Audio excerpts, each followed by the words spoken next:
मित्रों नमस्कार, मैं वीरेंद्र दुबे आपका अपने YouTube चैनल पर स्वागत करते हैं। आज सेहत की चर्चा में मेरे साथ जुड़े हुए हैं बनारस के चेस्ट फिजिशियन। हम सभी के साथ काफ़ी दिनों से जुड़े हुए हैं, लेकिन आज सर के साथ सेहत पे चर्चा होगी और कैसे अपने स्वास्थ्य को, कैसे अपने फेफड़ों को तंदुरुस्त रखा जाएगा, इसके बारे में सर से डिस्कशन होगी। मेरे क्वेश्चन बहुत हैं सर, लेकिन कुछ ज़रूरी क्वेश्चन पूछूंगा जो हमारे दर्शकों को चाहिएगा। इस समय सर खांसी को लेकर के बहुत सारी समस्याएं आ रही हैं कि हमारे समय इस समाज में जो खांसी, वायरल खांसी है, काफ़ी लंबे समय तक लोगों को ठीक नहीं हो रही है। उसको कैसे बचा जाए, उसका क्या प्रिकॉशंस है, उसके बारे में सर दर्शकों को बताइए। देखिए, खांसी के कई कारण होते हैं। खांसी एक ऐसी बीमारी है कि अगर फेफड़े से भी दिक्कत है, गले से भी दिक्कत है, तो भी खांसी आएगी। तो ये जानना बहुत ज़रूरी है कि खांसी कितनी अवधि से हो रहा है, कितनी लंबी है। अगर 2-4 दिन की खांसी है और काढ़ा, गर्म पानी और भाप से नहीं आराम हो रहा है, थोड़ी मोड़ी दवाइयों से नहीं आराम हो रहा है, तो इस चीज़ के लिए हमें अलर्ट हो जाना चाहिए कि खांसी ये नॉर्मल खांसी नहीं है, ये बढ़ने वाली है। और अगर 2-4-5 दिनों से ज़्यादा बढ़ रही है तो तुरंत चेस्ट स्पेशलिस्ट की सलाह लेनी चाहिए, सीने का एक्सरे कराना चाहिए और एक स्पेशलिस्ट सुझाव लेना चाहिए।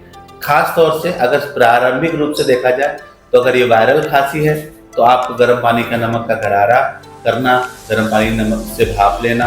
10 दिन 15 दिन से ज़्यादा बढ़ रही है तो हम लोगों को इस पर अलर्ट हो जाना चाहिए और चेस्ट स्पेशलिस्ट को दिखा के, सीने का एक्सरे करवा के, कुछ ब्लड टेस्ट वगैरह करा के इस पर आगे काम करना चाहिए, जिससे कि आपको ये बीमारी बढ़ने से पहले हमको इसके इलाज हो जाए और इसके राहत। बहुत अच्छा लगा सर, आपने जानकारी दिया।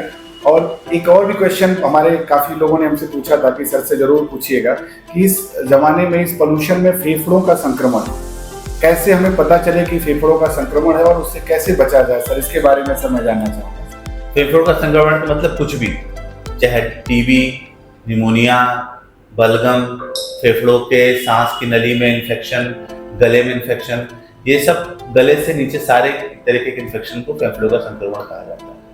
और इसके 3-4 चीज़ें हैं और हमें अलर्ट हो जाना चाहिए। पहला चीज़ ये है कि हमें बुखार आएगा, तेज बुखार आएगा, 100 या 100 से ऊपर, और रेगुलरली नॉर्मल एंटीबायोटिक या नॉर्मल दवाइयों से नहीं ठीक हो रहा है।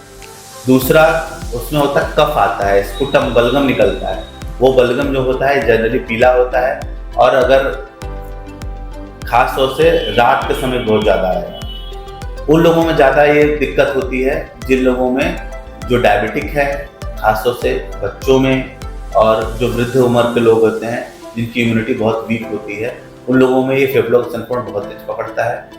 तीसरे वो मरीज होते हैं जो स्ट्रोक के होते हैं, जो बेहोश होते हैं, जिनमें होश नहीं होता, अपना बलगम खास के निकाल नहीं पाते हैं, उन लोगों में बहुत तेज फेफड़ों का संक्रमण होता है और उनके बार बार चेस्ट इन्फेक्शन होता है। तो ऐसे मरीज बहुत प्रोन होते हैं बुखार, खांसी आना और कभी कभी सांस फूलना। इसके 3 मुख्य रूप से कॉमन लक्षण होते हैं। ये फेफड़ों का संक्रमण अगर बढ़ जाता है तो कभी कभी मरीज बहुत सीरियस कंडीशन में वेंटिलेटर पे भी चला जाता है। इसलिए इसको प्रारंभिक तौर पे बहुत कम समय के अंदर अगर ये दिक्कत है, बुखार, खांसी में बलगम, बलगम में पीलापन और साथ में सांस फूलना अगर ये है, तो हमें जल्दी से जल्दी इसका एक्सरे कराना चाहिए और चेस्ट स्पेशलिस्ट से बात करके इसका निवारण करना चाहिए। अच्छा लगा सर, आपने हमारे दर्शकों को बताया। एक और भी लास्ट क्वेश्चन है सर आपसे पूछना कि क्या हमारे सीने में जो दर्द होता है उससे हमारे फेफड़ों से क्या होता है, यानी सीने में दर्द की क्या वजह हो सकते हैं, इसके बारे में सर काफ़ी लोगों ने हमसे पूछा था कि डॉक्टर साहब से ज़रूर पूछिएगा। तो सर हमारे दर्शकों को इसके बारे में ज़रूर बताइएगा। देखो, सीने का दर्द बहुत हल्के दर्द से लेकर बहुत जानलेवा दर्द तक होता है। कई बार हार्ट अटैक भी जो होता है वो सीने के दर्द से ही शुरू होता है। तो सीने का दर्द को कभी इग्नोर नहीं करना चाहिए, कभी भी नहीं। तुरंत स्पेशलिस्ट को दिखाना चाहिए, पहली चीज़। दूसरी चीज़, अगर सीने का दर्द 1-2 दिन से ज़्यादा अटका हुआ है और वृद्धावस्था की उम्र है, कोई शुगर बीपी का मरीज है, उसमें सीने का दर्द, हार्ट अटैक भी हो सकता है, उसके लिए तुरंत करना चाहिए। जो सीने के दर्द में कई कारणों में से सबसे most common cause heart attack होता है या एंजाइना जिसको कहते हैं, जिसमें सीने के दर्द हल्का हल्का दर्द होता है, हार्ट की नलियों में बहुत खिंचाव आने लग जाता है, उसकी वजह से सीने में दर्द होता है। एक कारण ये होता है। दूसरा कारण होता है कि हमने किसी झटका दे दिया, किसी काम को ज़्यादा वो कर दिया बहुत तेज़ी से, ठीक है, तो उस कारण में सीने में हड्डियों में दर्द हो जाता है जिसकी वजह से सीने का दर्द होता है। जो तीसरा कारण होता है सीने के दर्द का, वो ये होता है कि कभी कभी खांसी आ रहा है, बलगम आ रहा है, सीने में पानी बन रहा है।